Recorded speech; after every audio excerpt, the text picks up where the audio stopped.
le pouvoir réel de la pensée humaine.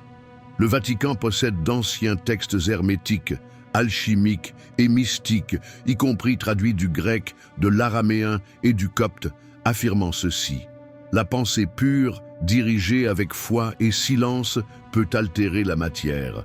Ils savent que la prière bien conduite, vibration active, l'intention alignée, modification d'événements, la peur collective, nourriture énergétique pour des entités invisibles. Mais ce pouvoir a été déguisé en rituel passif pour que tu ne saches jamais que tu peux créer la réalité depuis ton centre. Marie-Madeleine était la véritable héritière spirituelle de Jésus. Dans les évangiles apocryphes, cachés à Nag Hammadi, dont l'évangile de Marie, elle est décrite comme celle qui a compris pleinement l'enseignement intérieur du Christ. Elle n'était pas une prostituée, c'était une initiée. Et elle était probablement préparée pour continuer le message mystique bien plus que les apôtres masculins. Pourquoi l'avoir effacée? Parce que reconnaître la femme comme source spirituelle directe menaçait les structures patriarcales de l'Église. Le diable n'est pas un être, c'est un état de conscience.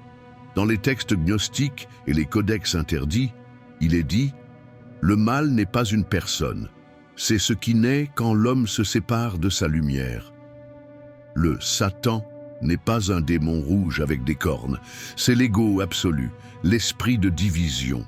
Il peut prendre forme, oui, mais il naît d'abord dans l'esprit humain et se nourrit du mensonge, de la peur, de la domination. Les apparitions mariales contiennent des messages de nature cosmique. Fatima, Lourdes, Medjugorje, ces apparitions contiennent des messages codés qui parlent de changement vibratoire de l'humanité, réinitialisation cosmique, avertissement sur la technologie incontrôlée.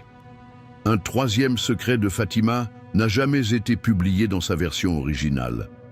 Selon des sources internes, il annonçait la venue d'une ère d'illusion globale et d'un feu qui viendrait non du ciel, mais de l'intérieur de l'homme. Le corps humain est un temple alchimique. Des manuscrits anciens parlent du corps comme une clé énergétique, un portail entre les plans, une machine à lumière, si elle est activée par le souffle, le silence, l'alignement. L'Église a préféré valoriser la souffrance, l'ascèse, le rejet du corps, plutôt que de révéler que ton propre corps est capable de produire des états mystiques naturels. Le rôle des enfants éveillés. Dans plusieurs rapports internes non diffusés, le Vatican sait que certains enfants naissent avec des perceptions extrasensorielles très nettes.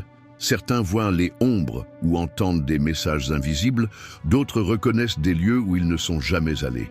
Plutôt que d'accompagner ces enfants, beaucoup sont silencieusement orientés vers des traitements psychiatriques ou étouffés dans le système éducatif. Pourquoi? Parce qu'un enfant éveillé ne se soumet pas.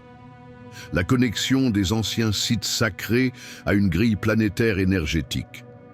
Le Vatican, en lien avec certains ordres secrets, détient des cartes antiques montrant l'alignement énergétique de sites comme les pyramides, le Mont Saint-Michel, le Temple de Salomon, le Vatican lui-même.